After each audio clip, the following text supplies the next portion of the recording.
Alcar, ¿qué nos tienes el día de hoy? Bueno, pues hoy vamos a hablar de un pintor extraordinario, que es el divino Dalí. Vamos a hablar de Salvador Dalí un poco, ¿no? La verdad era un tema ahí. A mí en lo particular me gusta mucho, es un personaje además difícil de entender en muchas ocasiones, ¿no? Pero vamos a tratar de hablar un poquito, con motivo ya lo van a ver, de las efemérides.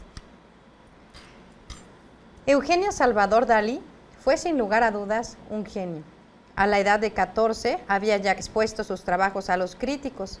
Fue con frecuencia, y todavía algunas veces lo es, malentendido. A los 22 se encontró con Picasso. También fue expulsado de la Escuela del Arte.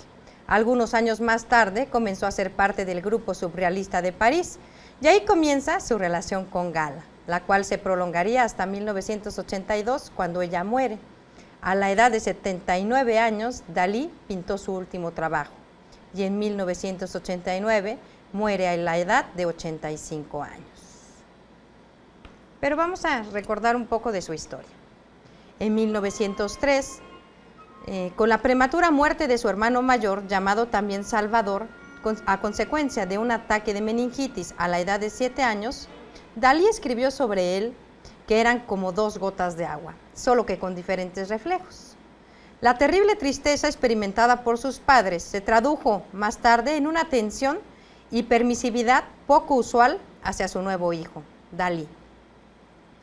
Fue en 1904 cuando nace en Figueres, España, a las 8:45 del 11 de mayo, un artista, Eugenio Salvador Felipe Jacinto Dalí, hijo de Salvador Dalí y Cusi, nativo de Cadaqués, Gerona, y Felipa Domenech de Barcelona.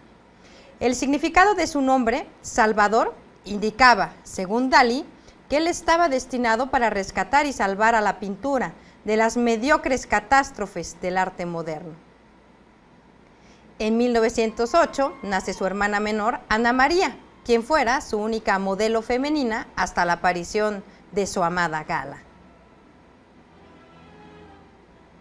En 1914, recordemos, Marcel Duchamp diseña lo que podría considerarse como los primeros objetos surrealistas. Ese mismo año, Dalí asiste a una escuela de pintura, pero fue hasta 1918 cuando tiene su primera exposición. En 1920, André Breton encabeza el movimiento surrealista y jura lealtad al disparate, a los sueños, a la incoherencia, a las hipérboles y a todo aquello que contraviene a lo considerado como realidad. El año siguiente, Dalí parte a la Escuela de Arte de Madrid. Ese mismo año fue marcado, muere su madre. En 1923 lo expulsaron de la escuela, y el año siguiente, André Breton propone la fabricación de objetos que solo aparezcan en los sueños. Obviamente, Dalí muy influenciado por él. Ese año, Dalí dedica su atención a la escuela metafísica creada por Giorgio de Chirico y Carlo Carra. Se plantea allí un rechazo al futurismo y al cubismo, y un regreso al mundo de los sueños y a la vida interior. También ese mismo año fue arrestado Dalí por sospechas políticas, así que también recordemos que fueron varios factores lo que pasaron en ese año de 1924. El manifiesto surrealista de André Breton fue lanzado. A grandes rasgos se trataba de una revisión radical y sistemática de los valores recibidos y de una revalorización del inconsciente como fuente de toda inspiración. Esto planteado por Maddox. Al año siguiente, en 1925, Dalí regresa a la Escuela de Arte. Ese año conoce a García Lorca en Cádiz y hace su primera exposición individual en Barcelona, aunque al año siguiente, en 1926, fue nuevamente expulsado de la Escuela de Artes, pero decide viajar a París. Fue el siguiente año cuando conoce a Pablo Picasso, y él experimenta una gran emoción al ser recibido por este. Le muestra su respeto y le dice: «He venido a verle antes de visitar el Louvre». Y Picasso le responde: «Hizo usted muy bien». También Dalí termina ese mismo año su servicio militar y conoce a Joan Miró, que lo visita en Cadaqués. Al año siguiente visita París Y en esos caminos, en las calles parisinas, le pregunta al taxi si conoce un buen burdel. Luego va al famoso Chabanais y allí queda impresionado por el erotismo chabacano de su escalera. Fue en 1929, el año siguiente, cuando sale el segundo manifiesto surrealista. Él conoce a otros surrealistas, pero sobre todo conoce a Elena Dimitrovna Diakonova, Gala, quien fue su amor. Ese mismo año decidió colaborar con Luis Buñuel en un film que se llama El perro andaluz. Las extrañas secuencias de este film gustaron a los surrealistas, sin embargo el público en general no pudo digerir sus crudas escenas. Digamos que fue un fracaso. Ese año también expone por primera vez en París y él al año siguiente comienza a desarrollar esto que lo ha hecho característico, que es su método paranoico crítico. Pero además, no obstante del fracaso con Buñuel, decide participar en un segundo film. Se trata de un film cargado de tanta violencia que fue protestado por el público. Durante su estreno se produjo una riña en la que participó un grupo de extrema derecha, el cine sufrió serios daños y la policía prohibió su proyección. Ese año, creo que es importante destacar que se une oficialmente al grupo de los surrealistas. Y fue el año siguiente cuando participa en la exhibición The New Superrealism en Watford Ateneo, en Connecticut. Al año siguiente inicia estas obras que son tan famosas, que son Los relojes blandos. Y en el año de 1933, Dalí se ofrece para escribir el prefacio del catálogo para la exposición surrealista en la Galería Cole. Esto causó controversia entre los surrealistas debido a que el pintor pretendiera elogiar a Meissonier. Ese mismo año tiene su primera exposición en Nueva York. También lo hace en Londres. Y fue ese año también cuando se interesa en lo que se llaman las figuras instantáneas. En 1935 define su método paranoico crítico, del que tanto hablamos, pero ya más enfático. Al año siguiente fue marcado por la muerte de Federico García Lorca, que fue asesinado en la Guerra Civil Española. Al año siguiente escribe La Metamorfosis de Narciso, en el cual explica el cuadro del mismo nombre. Huye hacia Italia de la Guerra Civil Española y el año siguiente participa en una exposición con todos los surrealistas de París.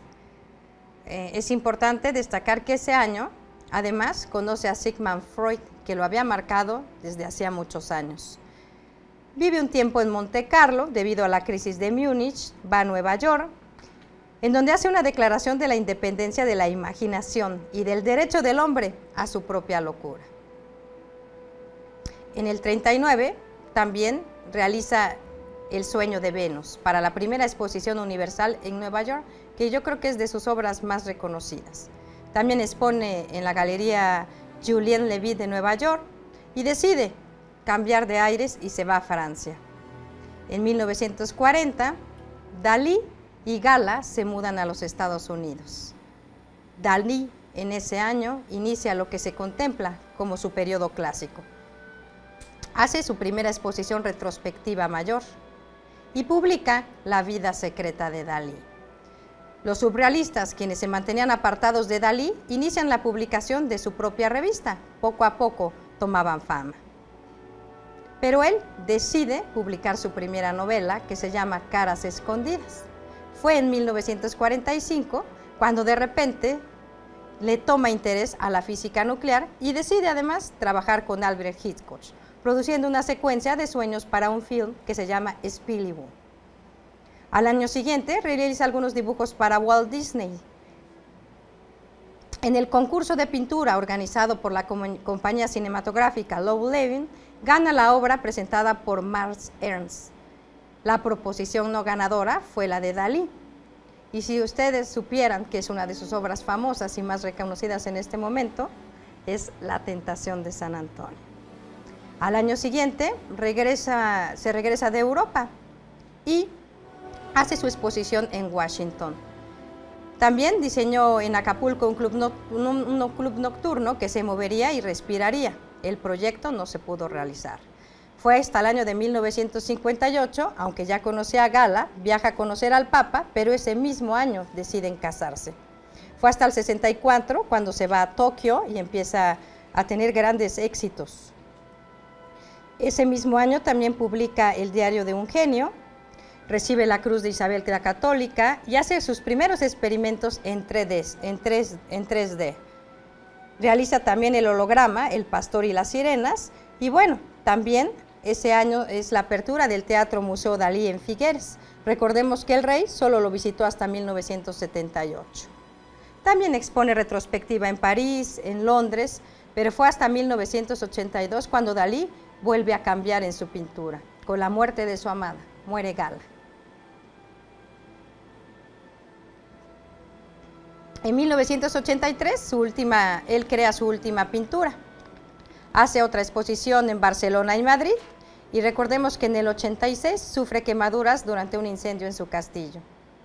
En 1989 expone en Stuttgart y Zurich, y en 1989, el 23 de enero, a la edad de 84 años, muere en Figueres Eugenio Salvador Dalí. De sus obras más famosas, pues ya las vimos, que es La crucifixión, La persistencia de la memoria, La desintegración de la persistencia de la memoria, La separación del átomo, El Cristo de San Juan de la Cruz, una obra que se llama España, Figuras en una ventana, Galetas de las esferas, La batalla de Tetuán, La Madonna de Port-Lay y Las tentaciones de San Antonio, que con perdió un concurso muy importante, aunque es una obra, pues yo creo que sublime, y no podríamos olvidar La última cena, ¿no? Claro. La edad atómica, ¿no? Tiene infinidad de obras. De hecho, la última obra que pintan se llama Cara. Hace un par de años creo que la acaban de donar a la fundación de Gala. Se llama Cara en honor a Gala y es un retrato de su amada Gala, que es la última obra que pinta. El último cuadro que pintó. Por supuesto es un personaje pues del que podríamos hablar horas y horas y horas, tan pues polémico, tan polifacético. Incluso cuando lo corrieron de la escuela de surrealismo, pues le dijeron, de algunas palabras más, palabras menos, que estaba fuera del surrealismo. Y él respondió, no, yo soy el surrealismo, sí, ¿no? Claro. En este estilo característico de Salvador Dalí, que bueno, muchos lo llamaban loco, fuera de sí, demente, pero realmente el tipo era un genio, ¿no? Fíjate que se dice que en sus primeros años de escuela, él en las tardes llegaba y se devoraba los libros, ¿no? Por eso es que su obra es plenamente identificada con el subconsciente y el psicoanálisis, ¿no? Claro. O sea, leyó desde Sartre, que le apasionaba, ¿no? A Freud, que lo conoció, ¿no? Y muchos de estos personajes que él se la pasaba leyendo, ¿no? Asistía a la escuela y en las tardes leía y leía con una pasión increíble. Pero fíjate, creo que ahí ya tenemos un video donde está el maestro Dalí. Vamos a verlo, por favor. Cuando yo era muy pequeño, quería ser una cocinera. Después, empecé ya cuando tenía 6 años, quería ser Napoleón. Desde entonces, mi máxima ambición no ha hecho que crecer. Y ahora, lo que más me gustaría es poder ser nada menos que Salvador Dalí. Que lo que quiere ser es él mismo, quiere ser Salvador Dalí. Igual también hay alguna entrevista que le hicieron en México, ¿no? Con Jacobo Zabludovsky fue, ¿no? Y además, Dalí era muy difícil porque era muy excéntrico, ¿no? Sí, sí, sí. Pero además es increíble ver cómo se lo gana, ¿no? Porque se voltea y se refiere, que dice divino Dalí, ¿no? Y entonces ya la actitud de Dalí cambia, ¿no? Porque él realmente se sentía divino, ¿no? Es un hombre muy interesante, mira, además que participó en el cine, ¿no? También con Walt Disney hizo cuestiones en 3D, ¿no? Su pintura fue muy cambiante y muy polémica, porque inclusive su mismo grupo no lo aceptaba, ¿no? Era como, no sé, como de otro planeta, ¿no? Sin duda, además, en sus obras puedes ver muchos sueños, ¿no? Sí, por supuesto. Esta es la de Walt Disney, me parece, ¿no? Ahí está, mira, trabajó también con Walt Disney.